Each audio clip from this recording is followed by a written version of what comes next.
नमस्कार। ग्रहों की गोचरीय स्थिति पर रेगुलर वीडियो पाने के लिए साप्ताहिक राशिफल, मासिक राशिफल, त्रैमासिक राशिफल और ग्रहों के बाकी गोचर पर भी रेगुलर अपडेट्स पाने के लिए, जिसके हिसाब से आप अपने जीवन में थोड़ी गाइडेंस प्राप्त कर सकें, इसके लिए मेरे चैनल को अवश्य सब्सक्राइब करें। जिन लोगों ने सब्सक्राइब कर रखा है वो ऑल ये जो नोटिफिकेशन सेटिंग होती है इसको क्लिक करें, क्योंकि कभी कभी कुछ लोग बोलते हैं उनको नोटिफिकेशन नहीं मिलती। आशा करता हूं चैनल को सब्सक्राइब करेंगे और रेगुलर वीडियोस अवश्य आप देखेंगे। नमस्कार। ओम गणेशाय नमः। ओम नमः शिवाय। मैं निखिल ज्योतिषाचार्य आप सभी का मेरे चैनल पर पुनः स्वागत करता हूं। आशा करता हूं कि आप सभी स्वस्थ होंगे। महादेव की कृपा आप सभी पर सदैव बनी रहे।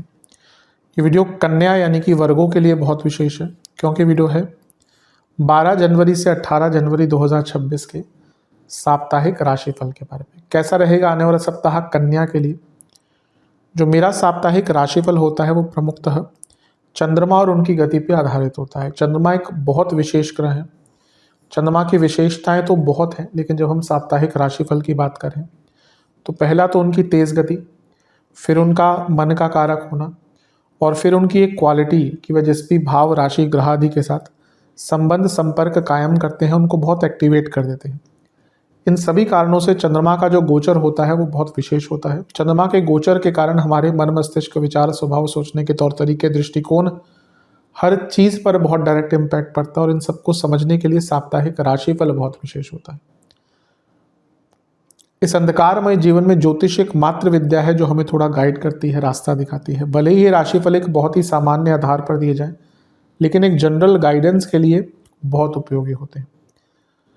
यदि आपकी लग्न राशि या चंद्र राशि कन्या है, दोनों ही देख सकते हैं गाइडेंस के लिए। अलग अलग राशिफल नहीं बन सकते टेक्निकली।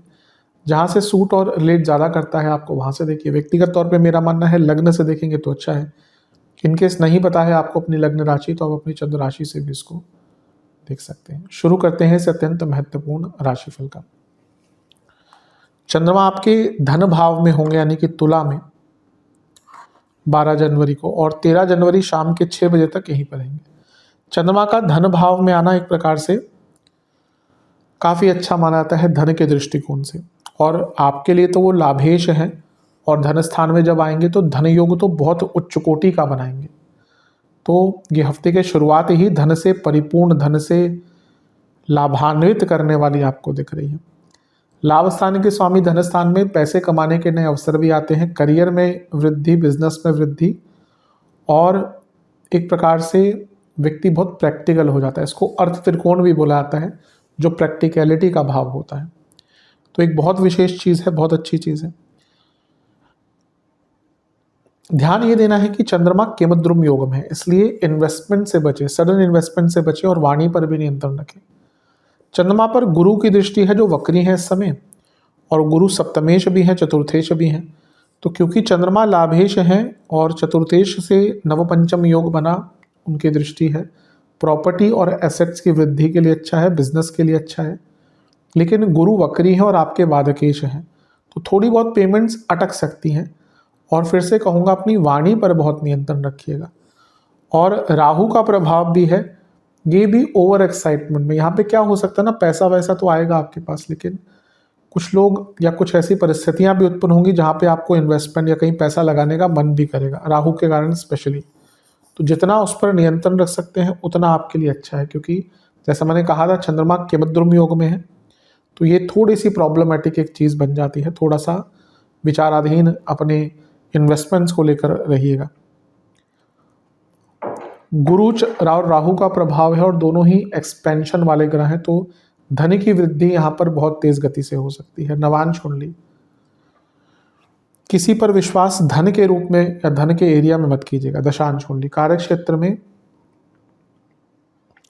आपको थोड़े बदलाव लाने पड़ेंगे, वरना ना जहाँ पे है वहीं पे अटक जाएंगे। बिजनेस की जहाँ तक बात है, आपको रीडिस्कवर करना पड़ेगा अपने आप को। आप और बहुत अच्छा कर सकते हैं, लेकिन रीडिस्कवर करना पड़ेगा अपने बिजनेस को। लव लाइफ, एक ही परेशानी है, एक ही दिक्कत है कि आप अपने कंफर्ट जोन में आ चुके हैं दोनों, और रिलेशनशिप बहुत स्टैग्नेटेड हो चुका है। वैवाहिक जीवन, अकेलापन बहुत दिख रहा है। स्टूडेंट्स, विश्वास अपने ऊपर ही गायब हो जाएगा इस टाइम पे। सेहत की जहाँ तक बात है, दांतों के रोग, आंखों के रोग, नसों की प्रॉब्लम, इंडाइजेशन, सर्वाष्टक में आपका धन स्थान बली है। धन के लिए तो जैसा मैंने कहा शुरू में, बहुत अच्छा हफ्ते की शुरुआत एटलीस्ट दिख रही है। 13 जनवरी शाम के 6 बजे चंद्रमा आ जाएंगे आपके तीसरे भाव में यानी कि वृश्चिक में, और 16 जनवरी सुबह के 6 बजे तक चंद्रमा यहीं पर रहेंगे। चंद्रमा का तीसरे भाव में आना एक प्रकार से बहुत अच्छा माना जाता है। नीच के हैं कोई बात नहीं, मैं कहता हूँ नीच के ग्रह कोई बुरे नहीं होते, बल्कि तीसरे घर में तो नीच का ग्रह और भी अच्छा होता है। 11वें घर के स्वामी तीसरे घर में है, अपने ऊपर विश्वास जागरूक होगा, बढ़ेगा। कुछ यात्राएं अटक रही थी वो पूर्ण होंगी, कुछ कार्य नहीं बन पा रहे थे वो आप पूर्ण कर पाएंगे। दृढ़ता, संकल्प शक्ति, अपने ऊपर विश्वास, यहाँ से वो भाग्य भाव को देखेंगे तो ये भाग्य और पराक्रम योग बनता है। चंद्रमा लाभेश है तो भाग्य की वृद्धि भी करवाएंगे। तो ओवरऑल तो ये बहुत अच्छा है, लेकिन दो चीज़ें हैं। पहला तो नीच के चंद्रमा है तो कम्युनिकेशन पर ध्यान रखना पड़ेगा, ओवर एक्साइटमेंट से बचे, ओवर कमिटमेंट से बचे। और गुरु से छठे में हो गए तो शकट योग भी बन गया, इसलिए कार्य थोड़े विलंबित होंगे, और उस अधिकतम कार्यों में जो विलंबित चीज़ें होंगी उसका आपके हाथ में कुछ भी नहीं होगा, मतलब कि आप उसको कंट्रोल नहीं कर पाएंगे। तो जो चीज़ आप कंट्रोल नहीं कर सकते उसको लेकर परेशान ना हो, वरना फ्रस्ट्रेशन बढ़ेगी और कम्युनिकेशन तो खराब है तो दिक्कत बढ़ जाएगी। नवांश कुंडली, शांत रहिए, कुछ भी बोलें तभी बोलें जब बहुत आवश्यक हो। दशांश कुंडली, कार्य क्षेत्र में कुछ सीखने को मिलेगा। बिजनेस में ना मास्टरी करिए।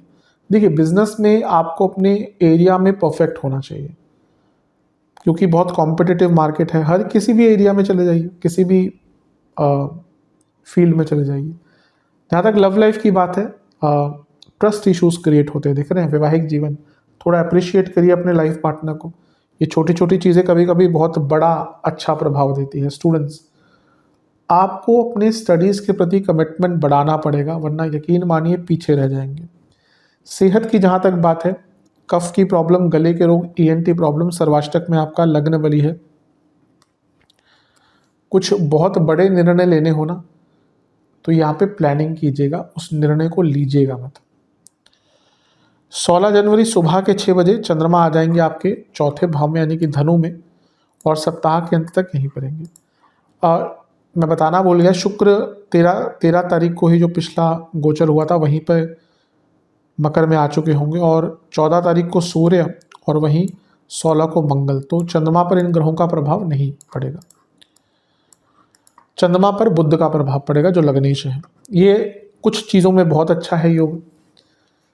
चंद्रमा लाभेश है, बुध लग्नेश है, और दोनों चौथे घर में। प्रॉपर्टी के लिए, वाहन के लिए, एसेट्स के लिए बहुत अच्छा है। धन के लिए अच्छा है क्योंकि लाभेश लग्नेश, और बुध धनेश कर्मेश है, चंद्रमा लाभेश है। प्रमोशंस, कार्य में सफलता, कार्यों में पूर्णता, धन की वृद्धि, सफलता, प्रोडक्टिविटी, सब कुछ अच्छा है। लेकिन बुध चंद्रमा की जोड़ी थोड़ी कंफ्यूजन क्रिएट करती है।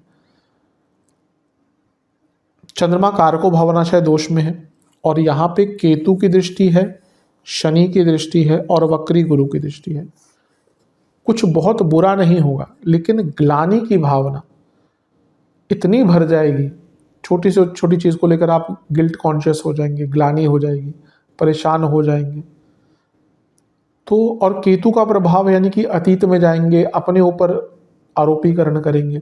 वक्री गुरु देख रहे हैं, बाधकेश हैं, कुछ लोगों से ईगो क्लैशेस भी हो सकती है, और कहीं ना कहीं अपने आप से खुश नहीं रहेंगे। और शनि का प्रभाव विषदोष बनाता है। तो कई चीज़ों में जैसे मैंने कहा लाभान्वित होने वाला समय है, लेकिन मानसिक दृष्टिकोण से बहुत दिक्कत होगी, तो उस पर ध्यान दीजिए। जितना ग्लानि से दूर रहेंगे उतना अच्छा है। नवांश कुंडली बता रही है कि सरलता रखिए, ज़्यादा ओवर क्रिएटिव, ओवर थिंकिंग मत कीजिएगा। दशांश कुंडली, कार्य क्षेत्र में जितना सिंप्लिसिटी रखेंगे उतना अच्छा है। बिजनेस में ना कुछ लोग हैं, कुछ चीज़ें हैं जो आपके बिजनेस को रोक रही हैं, उनको दूर कीजिए। कभी कभी कुछ कड़े और बड़े निर्णय लेने चाहिए बिजनेस में। लव लाइफ, हर चीज़ पर रिएक्ट मत कीजिएगा। वैवाहिक जीवन, एक ही दिक्कत, एक ही परेशानी, कनेक्शन की कमी, कम्युनिकेशन की कमी। स्टूडेंट्स, अच्छा टाइम है, कुछ बहुत सफल आप कर सकते हैं। सेहत की जहाँ तक बात है, चेस्ट की प्रॉब्लम, ब्रीदिंग इश्यूज, नसों की प्रॉब्लम, स्किन डिसऑर्डर। सर्वाष्टक में आपका धन स्थान बली है, धन तो इस हफ्ते बहुत अच्छी मात्रा में आएगा। उपाय के स्वरूप में गणपति जी को सिंदूर का तिलक लगाकर ओम वक्रतुंडाय नमः मंत्र का 21 बार जाप कीजिए। आशा करता हूँ वीडियो काम आएगी। चैनल पर नए हैं सब्सक्राइब कीजिए, वीडियो को लाइक कीजिए। मिलता हूँ अगली वीडियो में, तब तक के लिए ओम नमः शिवाय।